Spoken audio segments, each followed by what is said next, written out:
Hey, what's up, peeps? It's your boy again with another week of UFC predictions. And to recap, I'm 12-2 with locks. Make sure you pay attention to my locks. Other than that, I wouldn't read too much into the other predictions. But I'll give you my breakdowns based off my research, and yeah, we can go off of that. So here's what I think is going to happen. First and foremost, I think Kong's going to get an easy W for the flyweight division.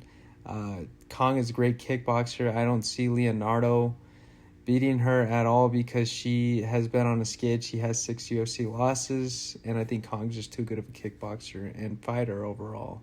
And a clear favorite here. She should win. That should be the first fight outcome. We'll see how it goes. Could be a KO for Kong, but we'll see.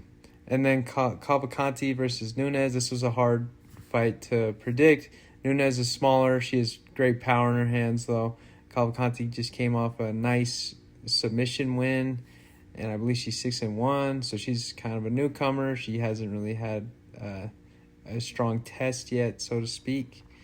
Nunes just lost to Chandler, and Chandler just lost as well, but Chandler's higher in the division, so I think she was 14.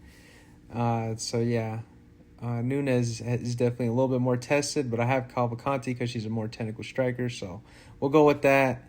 Probably gonna go over here for rounds. It might go the distance unless Nunes hits a crazy shot because she can hit some power strikes that could take anyone out. So we'll see, but I have Cavalcanti probably by decision. Next, I got my first underdog, James Lontop versus Borralho. Borralho just came off that huge loss from Hooper, who isn't a striker very like that. He's not that good of a striker, so I don't know how Borralho lost that. Borralho's a great striker, and a lot of people are saying this is the perfect bounce back fight for him. But I just like Lontop because he's a good striker too, and he got submitted last fight, and I just can't pick Borralho here because of that terrible loss that he had to Hooper. So if Hooper can put him down, why can't James put him down? You know what I'm saying? So we're going to go with him. First underdog of the night. We'll see how it goes. Next, we got Tom Reese versus Jose Medina. Medina looks great in terms of weight. He's a huge underdog here. And his odds are like plus 400, I think, in like all the books. But Tom Reese is coming off 2 awesome submission wins. He looks great. I can't go against him. And Medina came off a devastating loss, so we're going to go with Tom Reese here. Huge favorite as well, but I don't think we can go wrong picking Tom here. All right, next we got Bazooka right here going up against Fred Marshall. Fred Marshall's a late replacement. Fred Marshall's a great wrestler, but Bazooka's obviously more prepared, and he's had he's been preparing for a striker, so it's going to be interesting because obviously he's going against Marshall. Marshall's only way of victory is to wrestle and wear him out basically all 3 rounds. But Bazooka has a crazy striking game. I think he's too dynamic, and I think it's going to be too much for Marshall. And Bazooka's good on the feet too, so he's well-rounded, all-around striking. As long as he keeps it up on the ground, he'll be good. So we're going to go with our boy Bazooka. Next, we got Edmund Shabazan, I don't even know how to say the name, versus Mearshart. I don't know how to say his name either. But Edmund is 10 years younger.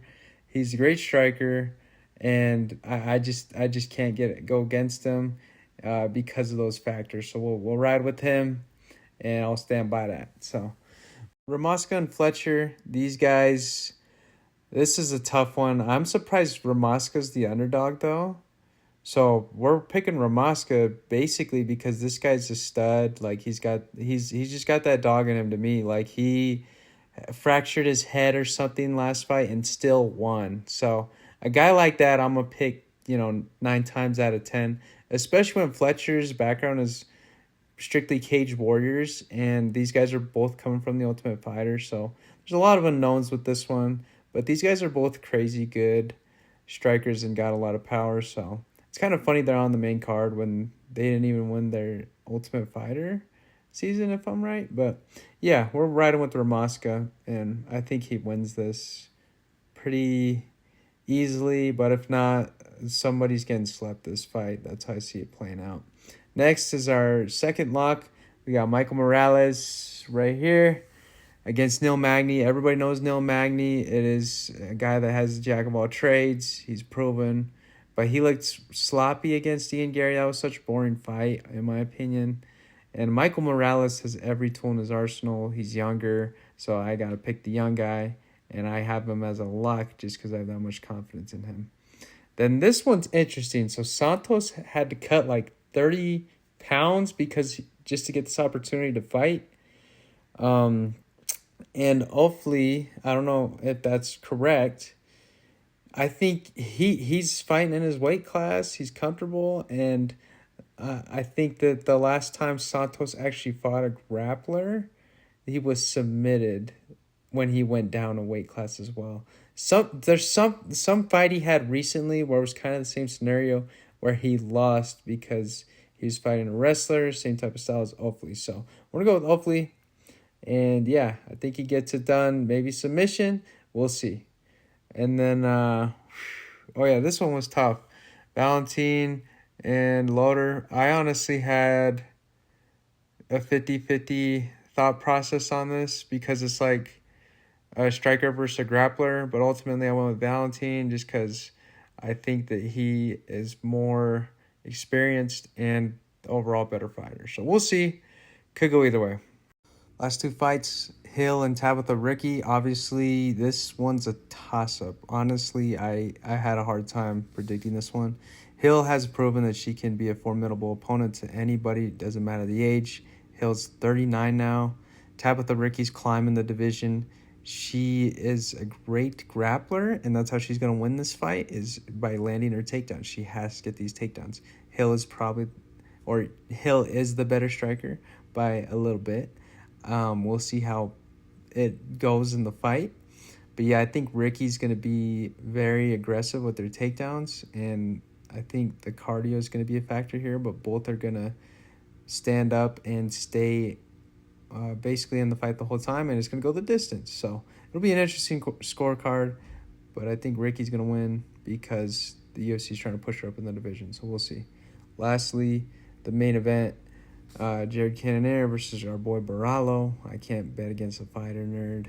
Borralho is 9 years younger than Cannonier, though. Cannonier's a solid veteran, and obviously he's going to use everything in his fighter's IQ to go against Borralho, but Borralho is so dynamic, so explosive.